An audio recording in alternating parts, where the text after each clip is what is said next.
கொடுத்தீங்க, அது என்ன சொன்னாங்க? அனுமதி கேட்டு மனு கொடுத்தாங்க, என்ன சொன்னாங்க? இதை மட்டும் சொல்லுங்க, என்ன கொடுத்தாங்க, என்ன அது சொல்லணும். நீ மனு கொடுத்தீங்க, மனு கொடுத்துருக்கீங்க. அப்பெல்லாம் இந்த மௌனம் வந்து போலீஸ் வந்து ரோட் ஷோ கொடுக்க எடுத்துக்கலாமா? ரோட் ஷோக்கு அனுமதி கொடுக்க எடுத்துக்கலாமா?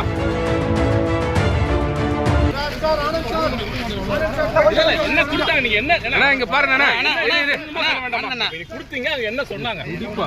அனுமதி கேட்டு மனு கொடுத்தாங்க, என்ன சொன்னாங்க? இதை மட்டும் சொல்லுங்க, என்ன கொடுத்தாங்க, என்ன அது சொல்லணும். நீ மனு கொடுத்தீங்க, கொடுக்கல, அது பதில் சொல்லணும். கொங்கு மண்டலத்தில் சுற்றுப்பயணிங்க புதுச்சேரி தேர்ந்தெடுக்க காரணம் என்ன சார்?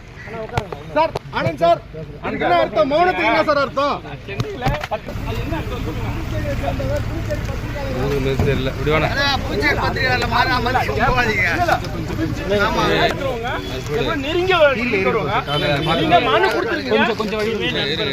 அப்பெல்லாம் இந்த மௌனம் வந்து போலீஸ் வந்து ரோட் ஷோ கொடுக்க எடுத்துக்கலாமா? ரோட் ஷோக்கு அனுமதி கொடுக்க எடுத்துக்கலாமா? நீங்க கொடுக்காத மௌனம் அமைதியை பார்க்கும்போது வண்டியில போய் போறீங்க.